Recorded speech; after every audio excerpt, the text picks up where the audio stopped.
ഈ വീഡിയോ നിങ്ങൾ കാണുന്നുണ്ടെങ്കിൽ എൻ്റെ അടുത്ത വീഡിയോ ഇനി ഉണ്ടാവോ ഇല്ലേന്ന് എനിക്കറിയില്ല. കാരണം ഞങ്ങൾ ഹോർമൂസിന്റെ അടുത്തേക്ക് പോയാണ്. ഞാൻ ജോയിൻ ചെയ്തിട്ട് ഒരാഴ്ചയായി. ഞാൻ വീട്ടിൽ നിന്ന് ഇറങ്ങിയപ്പോ എവിടെ പോയതെന്ന് ഞാൻ ആഗ്രഹിച്ചു. അവിടെയാണ് എൻ്റെ കപ്പൽ പോണത്. ഇന്നലെ ഞാൻ willing to go to nearby ഹോർമൂസിന്റെ ആ ഒരു സമ്മതപത്രം ഞാൻ ഇന്നലെ എഴുതി കൊടുത്ത്.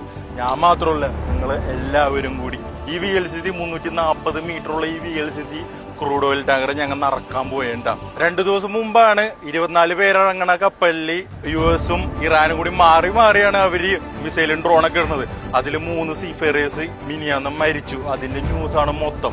എന്നിട്ടും ഞാനും ഞങ്ങളുടെ ക്രൂവും ആ സമ്മതപത്രത്തിൽ ഹോർമൂസിന്റെ അടുത്തേക്ക് പോകാനുള്ള സമ്മതപത്രത്തിൽ സൈൻ ചെയ്യേണ്ടി വന്നു. അത് ചെയ്തേ പറ്റുള്ളൂ. ശരിയാണ്, എക്സ്ട്രാ പൈസ ഡബിൾ പൈസ ഒക്കെ കിട്ടിയായിരിക്കും.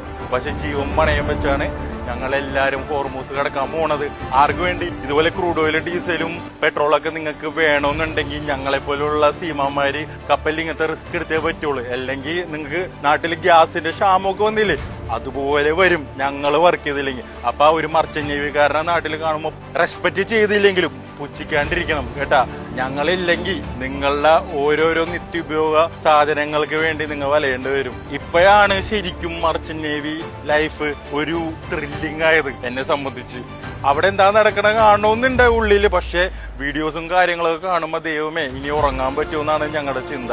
ഓരോ നിമിഷവും എന്ത് സംഭവിക്കുമെന്ന് എനിക്കറിയില്ല. അപ്പൊ ഇനി ഞങ്ങളുടെ ലൈഫിൽ എന്ത് നടക്കും, എന്താണ് ഞങ്ങളെ ഹോർമൂസിന്റെ അടുത്ത് കാത്തിരിക്കണേ ഞങ്ങൾക്ക് അറിയില്ല. അപ്പൊ എല്ലാരും പ്രാർത്ഥന, എല്ലാവർക്കും എനിക്ക് മാത്രമല്ല കടലിൽ വരയ്ക്കണ എല്ലാ സീഫറേഴ്സിനും വേണം. ഇനി അടുത്ത വീഡിയോ വന്നാല് ഞാൻ അവിടുത്തെ എക്സ്പീരിയൻസ് അല്ല എന്ത് നടന്നു എന്നുള്ള കാര്യങ്ങളൊക്കെ ഞാൻ നിങ്ങളോട് പറഞ്ഞുതരാം കറക്റ്റ് ആയിട്ട്. അപ്പൊ ഒന്നും വരില്ലെന്ന് പ്രതീക്ഷിച്ചിട്ട് ഞങ്ങൾ ഹോർമൂസിലോട്ട് പോയെന്ന് പ്രാർത്ഥിക്കണം. അപ്പൊ അടുത്ത വീഡിയോ ചെയ്യാൻ പറ്റണേന്ന് ഞാൻ ആഗ്രഹിക്കുന്നുണ്ട്.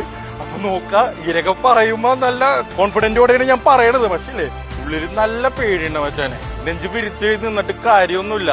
നിങ്ങൾക്ക് ഇപ്പൊ ഖത്തറിലും UAE-ലൊക്കെ എന്തെങ്കിലും മിസൈൽ അറ്റാക്ക് എന്തെങ്കിലും കാര്യങ്ങൾ നടന്നാലും നിങ്ങൾക്ക് ഓടിയെങ്കിലും രക്ഷപ്പെടാം. പക്ഷെ ഞങ്ങൾ ഓടിയാൽ എവിടെ ഓടാനാണ്? വെള്ളത്തിൽ ചാടാനാ. വെള്ളത്തിൽ ചാടിയാൽ സ്രാഗ് അടിക്കും, കപ്പലിൽ നിന്നാല് ചാവേണ്ടി വരും. അങ്ങനത്തെ സിറ്റുവേഷനിലെ കൂടിയാണ് ഞങ്ങൾ പോയിക്കൊണ്ടിരിക്കുന്നത് ഇപ്പൊ. അപ്പൊ മർച്ചന്റ് നേവി കോഴ്സ് പഠിച്ചുകൊണ്ടിരിക്കുന്ന എല്ലാ പിള്ളേരോടും ജൂനിയേഴ്സിനോടും എനിക്ക് പറയാനുള്ളത്, ആദ്യമൊക്കെ തുടക്കത്തിൽ കുറച്ച് പ്രശ്നമൊക്കെ ഉണ്ടാവും. പക്ഷെ ഒരു പ്രാവശ്യം ഇന്നായി കഴിഞ്ഞാല് ഭയങ്കര ത്രില്ല. അപ്പൊ നിങ്ങൾ ഈ അടിപൊളി രാജ്യങ്ങളൊക്കെ ഇറങ്ങി നടക്കണതും നല്ല ലൈഫ് സ്റ്റൈലൊക്കെ മാത്രമേ കണ്ടിട്ടുള്ളൂ. ഇനിയാണ് റിയൽ അഡ്വഞ്ചറും ആ ഒരു റിസ്കും കാര്യങ്ങളൊക്കെ ഇനിയാണ് കാണാൻ പോണത്.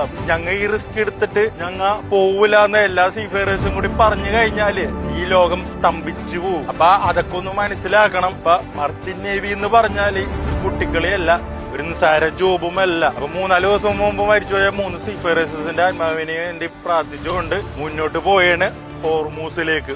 12 കൊല്ലം കപ്പലിൽ സേഫ് ആയിട്ട് വർക്ക് ചെയ്ത് ഇനി മരിക്കണവരെ ഈ കടലിൽ തന്നെ, ഈ കപ്പലിൽ തന്നെ സേഫ് ആയിട്ട് തന്നെ സെയിൽ ചെയ്ത് പോണെന്നാണ് എന്റെ ആഗ്രഹം. ഇനിയും കുറെ രാജ്യങ്ങൾ കാണാനുണ്ട്, ഇനി പുതിയ കാര്യങ്ങൾ ചെയ്യാനുണ്ട്. അപ്പൊ ഇനി ഏത് രാജ്യത്തേക്കാണ് ഈ ഹോർമൂസിന്റെ അവിടെ നിന്ന് ലോഡ് ചെയ്തിട്ട് ഞങ്ങൾ പോവാന്ന് ഞാൻ അറിയില്ല. Stay tune. പുതിയ വീഡിയോസ് ആയിട്ട് ഞാൻ ഇനിയും വരും, ഉറപ്പ് തരുന്നു. ഞങ്ങൾക്ക് ഒന്നും പറ്റൂല, നിങ്ങളുടെ പ്രാർത്ഥനയും സപ്പോർട്ടും കൂടെ ഉണ്ടാവണം കേട്ടാ. അപ്പൊ ഒരു പുതിയ വീഡിയോ ആയിട്ട് കാണാം എന്ന് പ്രാർത്ഥിക്കുന്നു, വിശ്വസിക്കുന്നു. അപ്പൊ സ്റ്റേ ട്യൂൺ.